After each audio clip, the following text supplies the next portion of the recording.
Bismillahirrahmanirrahim. Assalamualaikum warahmatullahi wabarakatuh. Pada pertemuan kali ini, insya Allah saya akan membahas materi mengenai keputusan investasi. Sebelum masuk kepada materi inti dalam pengambilan keputusan untuk berinvestasi, terlebih dahulu kita pahami apa itu arti dari investasi.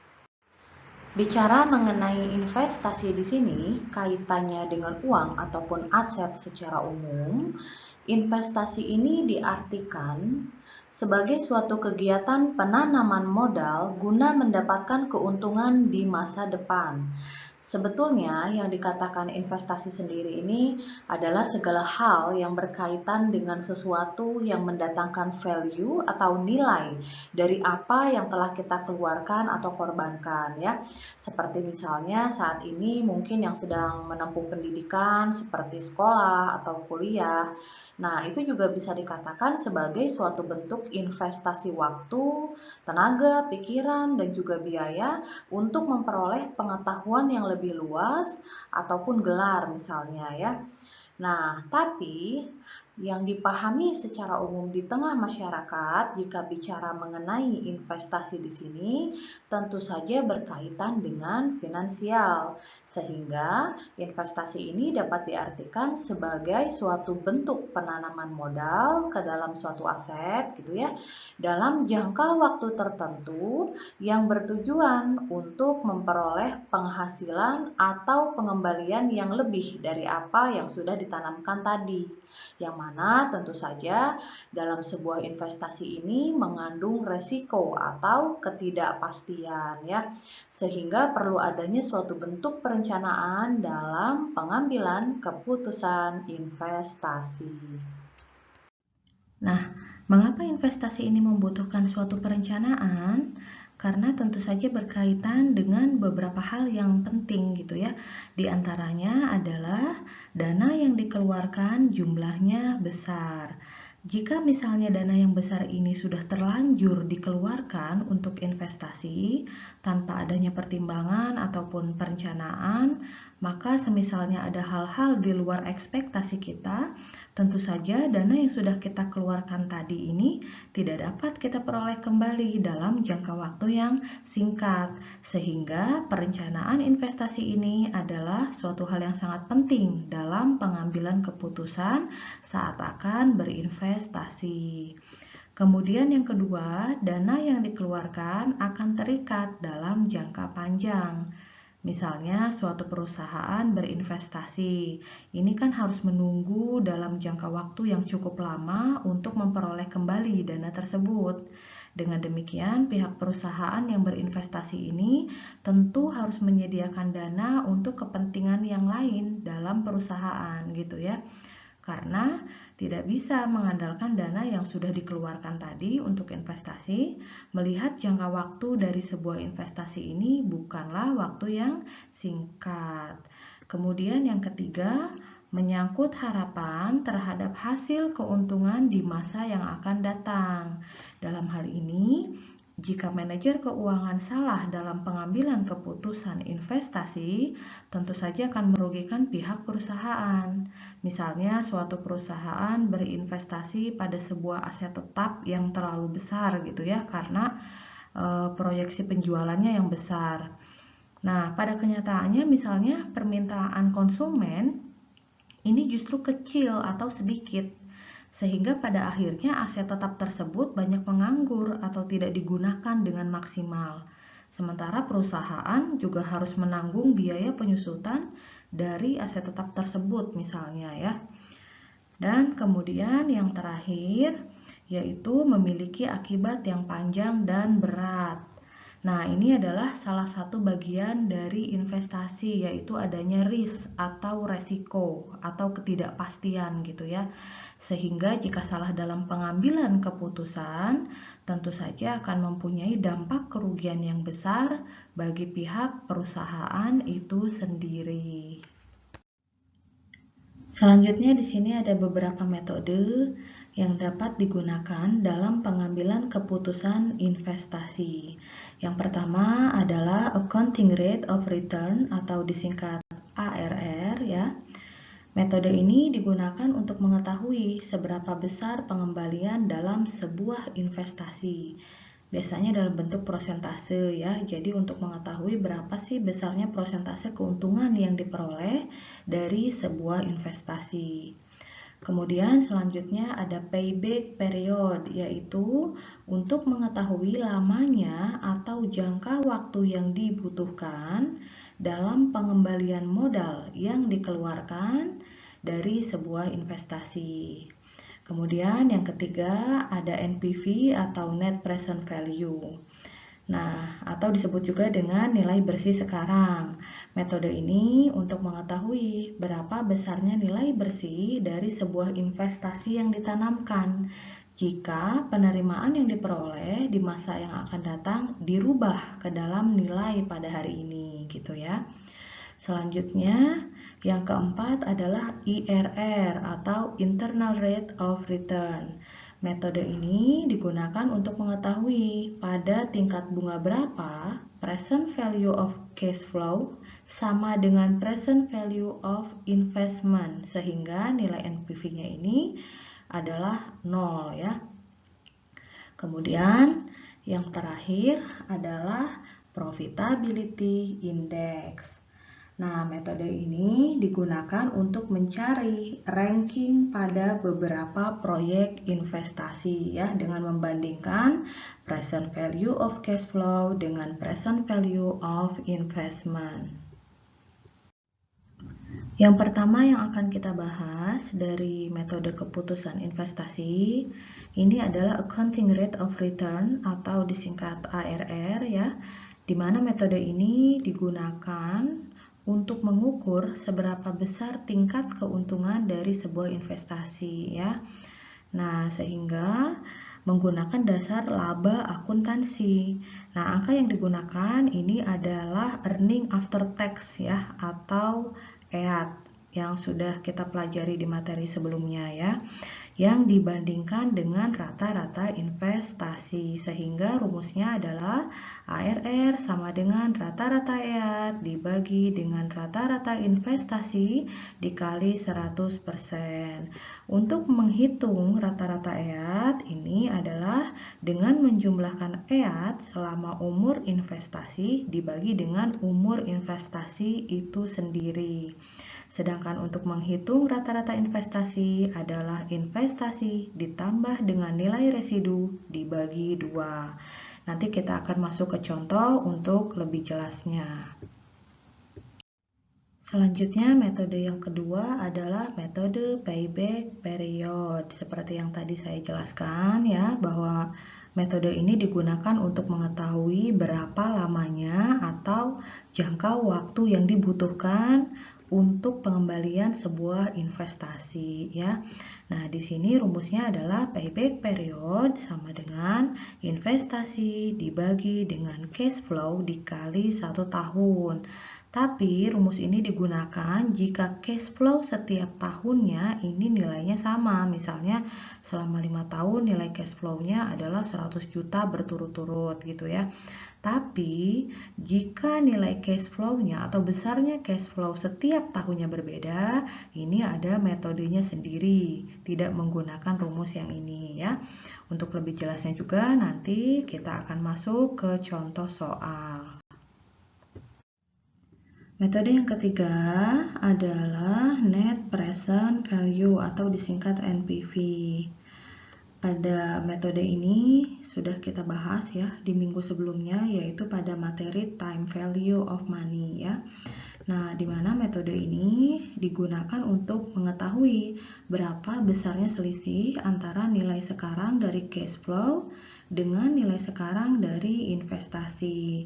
Untuk menghitungnya sendiri, yang pertama adalah kita hitung dulu berapa besarnya present value dari cash flow ya, dengan tingkat bunga tertentu, kemudian kita bandingkan dengan present value dari investasi itu sendiri. Nah, jika selisih antara present value dari cash flow lebih besar, berarti terdapat NPV yang positif, artinya proyek investasi ini layak untuk dijalankan. Namun jika nilai negatif, artinya proyek investasi ini tidak layak untuk dijalankan, begitu ya. Metode selanjutnya adalah internal rate of return atau disingkat dengan IRR ya. Pada metode ini kita akan mengukur pada tingkat bunga berapa gitu ya, atau discount rate berapa. Present value of cash flow ini sama dengan present value of investment, sehingga nilai dari net present value-nya ini adalah 0 gitu ya.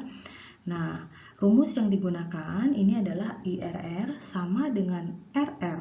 RR di sini adalah tingkat bunga yang rendah gitu ya, ditambah dengan net present value pada tingkat bunga yang rendah atau NPV-RR dibagi dengan TPV-RR atau total present value pada tingkat bunga yang rendah dikurangi dengan TPV-RT atau total present value pada tingkat bunga yang tinggi.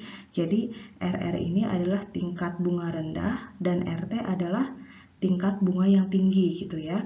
Dikali dengan RT dikurangi dengan RR. RT tingkat bunga yang tinggi dikurangi dengan tingkat bunga yang rendah. Dan metode yang terakhir adalah Profitability Index atau disebut juga dengan Cost Benefit Analysis Method ya. Di sini metode ini digunakan untuk mencari ranking pada beberapa proyek investasi dengan membandingkan besarnya present value of cash flow dengan investasi. Nah, jadi nilai dari present value of cash flow yang sudah kita hitung, kemudian kita bagi dengan besarnya investasi yang ditanamkan di awal gitu ya. Jika nilainya di atas dari 1, maka investasi ini menguntungkan. Tapi jika hasilnya di bawah 1, maka investasi ini tidak menguntungkan atau tidak layak untuk dijalankan. Selanjutnya kita masuk ke contoh soal ya dari beberapa metode keputusan investasi tadi yang sudah saya jelaskan. Jadi untuk lebih jelasnya lagi kita masuk ke latihan soal ya. Di sini PT ABC merencanakan sebuah proyek investasi yang diperkirakan akan menghabiskan dana sebesar 750 juta rupiah. Nah, dana tersebut 100 juta rupiahnya ini merupakan modal kerja. Nah, kalau modal kerja ini adalah aset lancar dikurangi dengan hutang lancar. Nah, itu adalah modal kerja ya. Dan sisanya adalah modal tetap. Artinya di sini adalah modal yang berkaitan dengan aset tetap ya. Dengan nilai residu diperkirakan sebesar 150 juta rupiah dan mempunyai umur ekonomi selama 5 tahun. Proyeksi penjualan selama usia ekonomis ini diperkirakan sebagai berikut. Tahun pertama 400 juta, tahun kedua 450 juta, tahun ketiga 500 juta, tahun keempat 550 juta, dan tahun kelima 600 juta. Di mana struktur biaya pada proyek ini adalah biaya variabel 40% dan biaya tetap tunai selain penyusutan sebesar 20 juta per tahun. Pajak yang diperhitungkan adalah sebesar 30% dan return yang diharapkan atau pengembalian ya, return itu. Pengembalian yang diharapkan sebesar 18%. Nah, dari data tersebut, apakah proyek investasi ini layak dijalankan? Nah, kita bisa mengetahuinya dengan menggunakan 5 metode keputusan investasi tadi ya. Oke, langkah awalnya adalah kita buat tabel dulu seperti ini. Sorry, ini nggak ada garisnya, anggaplah ini tabel ya. Untuk keterangan, kemudian tahun 1 sampai dengan tahun kelima. Kemudian kita masukkan berapa besarnya nilai penjualan dari masing-masing tahun. Dimana di sini kan untuk memperoleh nilai dari laba itu adalah penjualan dikurangi dengan biaya ya.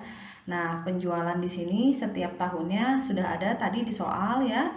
Untuk tahun ke-1 400 juta, tahun kedua 450 juta, tahun ketiga 500 juta, dan seterusnya. Nah, nilai penjualan ini kita kurangi dengan biaya-biaya yang ada. Yang pertama adalah biaya variabel, di mana biaya variabel ini adalah 40% ya. Besarnya itu adalah 40% dari penjualan setiap tahunnya. Jadi, 40% dari tahun pertama yaitu 400.000 adalah sebesar 160 juta atau 160.000 ya. Di sini kita sederhanakan. Tahun kedua 180.000 dan seterusnya. Jadi besarnya biaya variabel ini adalah 40% gitu ya dari masing-masing penjualan setiap tahunnya. Kemudian kita kurangi lagi dengan biaya tetap non penyusutan. Di sini biaya tetap non penyusutan adalah sama, yaitu sebesar 20 juta rupiah per tahun ya. Namanya juga biaya tetap, berarti sama atau tetap setiap tahunnya. Kecuali kalau biaya variabel. Ini dia mengikuti besarnya penjualan ya. Nah, selanjutnya kita kurangi lagi dengan biaya tetap penyusutan. Biaya tetap penyusutan di sini, berapa besarnya biaya tetap penyusutan? Ini adalah modal tetap dikurangi nilai residu dibagi dengan umur ekonomis. Tadi bisa kita lihat di soal, besarnya investasi adalah 750 juta, di mana 100 jutanya ini adalah modal kerja gitu ya. Sehingga sisanya adalah 650 juta adalah modal tetapnya. Nah, sehingga bisa kita peroleh besarnya nilai penyusutan adalah modal tetap yaitu 650 juta dikurangi dengan nilai residu 150 juta dibagi dengan umur ekonomis. Umur ekonomisnya adalah 5 tahun ya, sehingga diperoleh masing-masing per tahun untuk biaya tetap penyusutan adalah 100.000 rupiah ya, atau 100 juta. Nah, kemudian setelah kita peroleh berapa besarnya biaya tetap penyusutan, baru bisa kita kurangi nilai penjualan dengan keseluruhan biaya-biaya yang ada. Sehingga didapat total biayanya. Di sini kita totalkan dulu ya biayanya. Untuk biaya variabel, kemudian biaya tetap non penyusutan dan biaya tetap penyusutan. 160 juta untuk tahun ke-1 ya. 160 juta ditambah 20 juta ditambah 100 juta adalah 280 juta. Ini total biaya untuk tahun pertama ya. Untuk tahun kedua adalah 300 juta atau 300.000. Tahun ketiga 320.000, tahun keempat 340.000 dan tahun kelima 360.000. Nah, setelah kita peroleh besarnya total biaya, maka kita kurangi berapa besarnya penjualan dengan biaya-biaya yang ada sehingga diperoleh laba sebelum pajak atau earning before tax ya. Earning before tax ini diperoleh dari penjualan dikurangi dengan total biaya ya. Sehingga diperoleh masing-masing tahun EBT-nya adalah tahun ke-1 120.000, tahun kedua 150.000, tahun ketiga 180.000 dan seterusnya. Ingat ya, EBT ini diperoleh dari penjualan dikurangi dengan total biaya. Nah, selanjutnya untuk mendapatkan nilai earning after tax, kita kurangi dulu dengan pajak ya. Pajaknya di sini adalah sebesar 30%. 30% dari mana? 30% dari besarnya EBT atau earning before tax. Sehingga diperoleh besarnya pajak pada tahun ke-1 adalah 36.000 rupiah, yaitu 30% dari 120.000 ya. Tahun kedua 45.000 yaitu 30% dari 150.000. tahun ketiga 54.000, yaitu 30% dari 180.000, dan seterusnya ya. Tahun keempat dan juga kelima juga sama menghitungnya.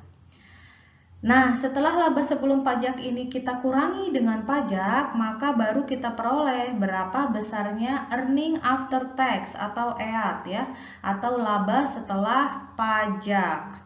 EBIT dikurangi dengan pajak sama dengan EAT, di mana di sini diperoleh tahun ke-1 besarnya EAT adalah 84.000, tahun kedua 105.000, tahun ketiga 126.000, dan seterusnya ya. Nah, kemudian selanjutnya dari earning after tax ini kita kurangi lagi dengan besarnya penyusutan. Tadi penyusutan sudah kita peroleh yaitu sebesar 100.000. Kenapa dikurangi lagi? Karena untuk menghitung atau mendapatkan besarnya nilai cash flow itu adalah rumusnya adalah earning after tax dikurangi dengan penyusutan ya. Nah, selain ada penyusutan, ada juga nilai residu dan juga modal kerja. Tapi nilai residu di sini kita masukkan di tahun terakhir karena nilai residu ini adalah nilai sisa gitu ya dari investasi. Jadi tidak kita masukkan setiap tahun. Begitu juga dengan modal kerja, kita masukkan di tahun terakhir, di mana modal kerjanya tadi di soal adalah sebesar 100 juta rupiah. Nah, setelah kita kurangi besarnya nilai earning after tax atau EAT ya, dengan penyusutan dan juga nilai residu, ditambah maksudnya bukan dikurangi. Penyusutan ditambah dengan penyusutan nilai dan juga nilai residu dan modal kerja, baru kita peroleh besarnya cash flow ya. Nah, di sini cash flow-nya untuk tahun ke-1 adalah 184 juta, tahun kedua 205 juta, tahun ketiga 226 juta, dan seterusnya. Cash flow ini diperoleh dari earning after tax ditambah dengan penyusutan gitu ya. Dan untuk tahun kelimanya ditambah dengan besarnya nilai residu dan modal kerja. Nah, setelah kita memperoleh besarnya masing-masing cash flow pada setiap tahun, baru kita bisa menghitung berapa besarnya accounting rate of return atau ARR. Nah, setelah kita menghitung masing-masing cash flow pada setiap tahun, baru di sini bisa kita hitung berapa besarnya ARR atau accounting rate of return ya, berapa besarnya keuntungan dari investasi yang ditanamkan tadi ya. Di mana ARR ini adalah rata-rata EAT dibagi dengan rata-rata investasi dikali 100% ya. Nah, rata-rata EAT ini diperoleh dari besarnya EAT pada masing-masing tahun yang tadi sudah kita tentukan ya. Kita masukkan ke sini untuk tahun ke-1 sampai dengan tahun ke-5 ya. Nah, dibagi dengan umur ekonomis. Umur ekonomisnya ini adalah 5 tahun ya, dari umur investasinya ini 5 tahun. Sehingga diperoleh 84.000 ditambah 100.000 ditambah 126.000 ditambah 147.000 ditambah 168.000 dibagi 5 ya. Kemudian selanjutnya kita bagi dengan rata-rata investasi, di mana untuk memperoleh besarnya rata-rata investasi ini diperoleh dari investasi ditambah nilai residu dibagi 2. Investasinya tadi di soal adalah 750 juta ya. Kita sederhanakan di sini jadi 750.000 ditambah dengan nilai residu juga ada pada soal tadi ya, 150.000 dibagi 2 dikali 100%. 100%-nya di sini nggak ketulis ya. Nah, sehingga diperoleh besarnya ARR adalah 28%. Ini artinya Besarnya return atau keuntungan yang diperoleh dari investasi tersebut adalah sebesar 28%. Selanjutnya kita hitung berapa besarnya payback period.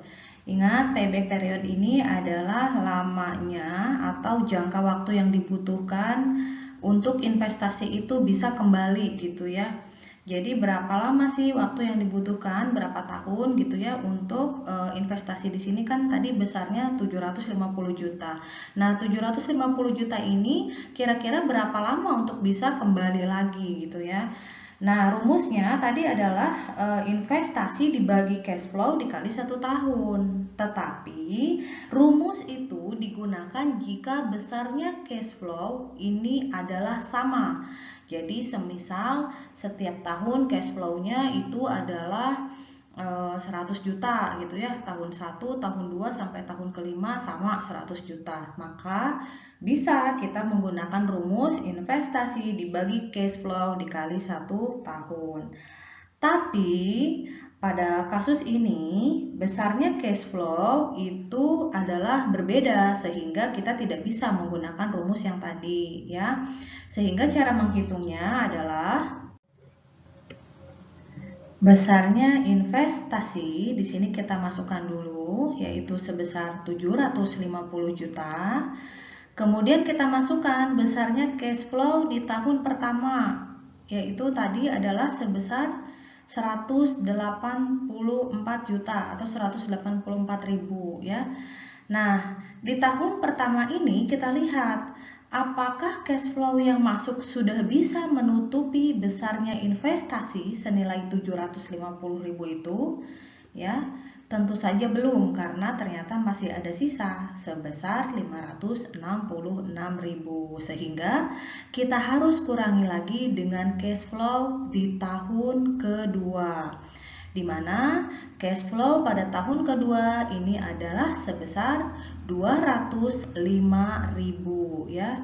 Nah, apakah di tahun kedua ini sudah bisa menutupi besarnya investasi ya yang 750.000 itu? Ternyata belum karena masih ada sisa 361.000 dari nilai investasinya. Sehingga kita kurangi lagi besarnya cash flow di tahun ketiga yaitu sebesar 226.000. Nah, apakah dengan menutupi cash flow, dengan besarnya cash flow di tahun ketiga yaitu sebesar 226.000 ini sudah tertutupi gitu ya? Ternyata masih ada sisa juga yaitu sebesar 135.000 sehingga investasi yang 750.000 ini belum tertutupi sepenuhnya. Nah, karena belum tertutupi sepenuhnya, kita kurangi lagi dengan cash flow di tahun keempat yaitu sebesar 247.000 rupiah. Nah, dari cash flow keempat ini tentu saja sudah tertutupi keseluruhan dari nilai investasinya.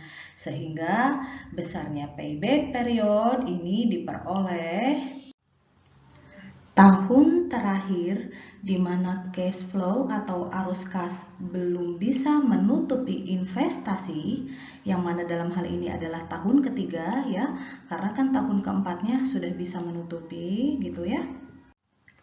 Ditambah dengan nilai sisa, ditambah dengan sisa investasi yang belum ditutupi tadi ya, yaitu sebesar 135.000 dibagi dengan arus kas yang terakhir ya di tahun keempat yaitu sebesar 247.000 dikali 1 tahun sehingga diperoleh besarnya payback period atau pengembalian investasinya adalah selama 3,5 tahun ya. Metode selanjutnya adalah net present value ya. Net present value ini sudah kita pelajari di minggu sebelumnya yaitu pada materi time value of money ya atau nilai waktu uang. Nah, untuk menghitung berapa besarnya net present value, dengan nilai R di sini adalah tingkat bunga ya, yaitu sebesar 18%. Kita buat kolom dulu seperti ini. Untuk tahun, kemudian cash flow atau arus kas, kemudian diskon faktornya ya, tingkat bunganya, kemudian yang terakhir adalah present value of cash flow atau nilai sekarang dari penerimaan dari cash flow-nya ya. Nah, di sini untuk tahun ke-1 cash flow-nya adalah 184 juta. Nilai cash flow ini bisa dilihat dari tabel yang tadi sudah kita hitung ya. Kemudian tahun keduanya 205 juta, tahun ketiganya 226 juta, tahun keempat 247 juta, tahun kelima 518 juta. Nah, kemudian untuk menghitung berapa besarnya diskon faktor ya, di sini rumusnya adalah ingat ya di minggu lalu, yaitu 1 dibagi 1 ditambah R pangkat N, di mana N ini adalah tahun dari investasinya. Jadi kalau tahun pertama N-nya 1, tahun kedua N-nya 2, tahun ketiga N-nya 3, dan seterusnya ya. Nah, di sini diperoleh besarnya diskon faktor untuk tahun ke-1, di mana 1 dibagi 1 ditambah 0,18 pangkat 1 diperoleh nilai dari diskon faktor tahun ke-1, yaitu sebesar 0,847. Begitu juga untuk tahun kedua, yang membedakan adalah pangkatnya saja ya. Untuk tahun kedua berarti pangkat 2. 1 dibagi 1 ditambah 0,18 pangkat 2 ya. Diperoleh nilai diskon faktor di tahun kedua adalah sebesar 0,718 ya. Kemudian untuk tahun ketiga 0,609, tahun keempat 0,516, dan tahun kelima 0,437. Kemudian kita hitung berapa besarnya present value of cash flow dengan cara mengalihkan nilai cash flow pada masing-masing tahun dengan diskon faktornya ya pada masing-masing tahun. Di sini present value of cash flow di tahun ke-1 diperoleh nilai sebesar 155.848.000. Ini diperoleh dari 184 juta dikali 0,847 ya. Begitu juga untuk tahun-tahun selanjutnya. Cash flow dikali dengan diskon faktornya masing-masing ya. Sehingga di sini kita bisa peroleh besarnya total present value of cash flow atau nilai sekarang dari penerimaan ya dari cash flow-nya adalah sebesar 794.490.000 rupiah ya. Nah, sehingga bisa kita ketahui berapa besarnya net present value atau NPV-nya dengan cara kita kurangi dengan nilai investasinya tadi, di mana nilai investasinya pada soal adalah 750 juta rupiah, sehingga nilai NPV-nya adalah 44.490.000 rupiah ya. Nah, nilai NPV-nya ini adalah positif ya, sehingga atau artinya proyek investasi tersebut layak untuk dijalankan ya. Selanjutnya, metode yang keempat adalah IRR atau Internal Rate of Return. Nah, pada metode ini digunakan untuk mengetahui pada tingkat bunga berapa present value of cash flow ini sama dengan present value of investment, gitu ya. Sehingga nanti NPV-nya ini bernilai 0 karena nilai pada hari ini dari penerimaan sama dengan nilai investasinya. Nah, di sini untuk mengukur berapa besarnya internal rate of return, kita harus ketahui dulu besarnya NPV yang bernilai negatif. Jadi kita harus cari tahu dulu berapa besarnya NPV negatif ya di sini dengan cara kita buat perhitungan net present value dengan tingkat bunga yang tinggi. Di sini kita asumsikan 24% ya. Kalau yang sebelumnya itu kan adalah 18%. Nah, di sini perhitungannya sama ya. Seperti sebelumnya, untuk menghitung net present value, kita buat tabel seperti ini. Kemudian kita masukkan nilai dari cash flow setiap tahunnya, yaitu tahun ke-1 sampai tahun ke-5 ya. Kemudian kita hitung berapa besarnya diskon faktor untuk tingkat bunga 24%. Cara menghitungnya masih sama, yaitu 1 dibagi 1 ditambah R pangkat N, sehingga diskon faktor untuk tahun pertama ini adalah sebesar 0,806 yang diperoleh dari 1 per 1 ditambah 0,24 pangkat 1. Kemudian selanjutnya pangkat 2, pangkat 3, pangkat 4, dan pangkat 5 ya. Nah, kemudian tentukan juga berapa besarnya present value of cash flow-nya dengan cara mengalihkan nilai dari cash flow setiap tahun dengan diskon faktornya ya. Jadi tahun ke-1 184 juta dikali 0,806 adalah 148.304.000 rupiah. Begitu juga untuk tahun-tahun selanjutnya dikalikan ya masing-masing cash flow-nya dengan diskon faktornya. Sehingga di sini bisa kita peroleh besarnya total present value of cash flow adalah senilai 681.097.000 rupiah ya. Nah, besarnya investasi tadi adalah 750 juta rupiah, sehingga di sini sudah dapat dipastikan NPV-nya atau net present value-nya bernilai negatif ya, 68.903.000 rupiah. Nah, dari sini baru kita bisa menghitung berapa besarnya internal rate of return. Oke, selanjutnya setelah kita tentukan tadi berapa besarnya NPV positif dan juga NPV negatifnya, selanjutnya baru kita masukkan ke dalam rumus IRR ya atau internal rate of return-nya. Nah, di sini ada RR, di mana RR ini adalah tingkat bunga yang rendah, yaitu sebesar 18% ya tadi. Kemudian ada RT, yaitu tingkat bunga yang tinggi atau rate tinggi ya. Di sini adalah 24%. Kemudian ada TPV-RR, ini adalah total present value dari rate yang rendah ya atau dari tingkat bunga yang rendah. Kemudian ada TPV-RT, ini adalah total present value dari rate yang tinggi atau tingkat bunga yang tinggi, yang mana tadi sudah kita hitung ya, hasilnya negatif. Dan yang terakhir adalah NPV-RR atau net present value dari tingkat bunga yang rendah. Yang kita gunakan di sini adalah NPV yang positifnya saja ya.